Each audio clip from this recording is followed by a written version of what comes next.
can we have a personal conversation? Just me and you, shut out the world and save this if people are around you. Just a minute. Why are you holding back? God gave you what you have to use. Why aren't you using it? When I was a young pastor, I had a problem with executing things. It was always so hard for me. I knew what I wanted to do. I did my job well, but when it come to spending the money and putting it up and putting it on and it all looking beautiful, I had a fear that I wouldn't get it just perfect. Do you know what the secret to executing something well is? Is knowing that your fear will execute you. Like, do away with what you're trying to do. If you don't just follow through with what God told you to do without fear, with all the confidence in the world, that he who promised is faithful, and I am that I am sent you. Like, he sent you. So if he sent you, why are you waiting on someone else's validation or someone else to teach you? If you don't know, ask. That's okay. If you don't know how to do this part, ask somebody. If you don't have anyone to ask God. And then get on YouTube and then go learn and then read books.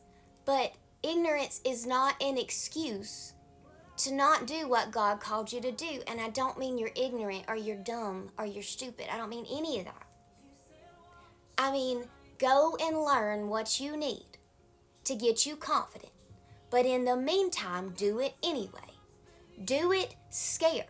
Show up and run that place like God gave it to you to run, whatever that is. I feel like I'm talking to ministry people, but I also know this could go a lot of different ways. If I could go back to my young self, I would tell her this: God chose you. Do it the way that you feel led to do it. God gave you the authority over this space right here. Exercise that authority and it'll all work out. If you don't know, ask someone. If they won't help you, ask me. And always go to God before you do anyone anyway. But honey, do you know the amount of people who would be out here doing the best, most amazing things if they would just stop having the fear of executing the thing that God told them to do? I don't do this scared. I used to. When I was young, I used to. 50 people scared me to death. And then 1,000 people scared me to death. And then 10,000 people scared me to death. There's almost 300,000 of you guys with 1 million people looking at my face every single day. I can't do it scared anymore.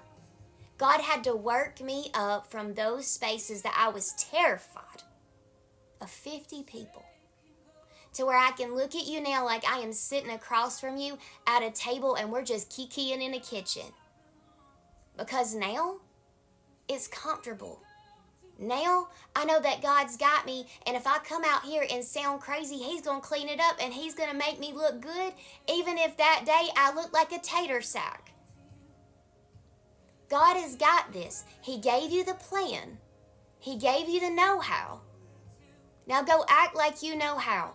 Even if you don't, because if God gave you authority over that thing, that church, that leadership space, or as a parent, or as a wife, or as a husband, or as a mentor, whatever it is, then go act like you're the person for the job, because God already said that you were. I can come back now.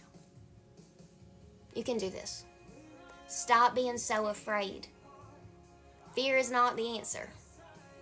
Keep acting like what God said about you is true, because he's not man that he should lie. You know? Do it scared. Do it anyway. The devil's going to hate you for it.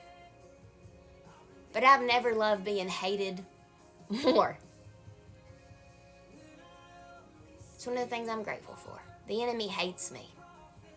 And that must mean that I'm doing something right. And so are you.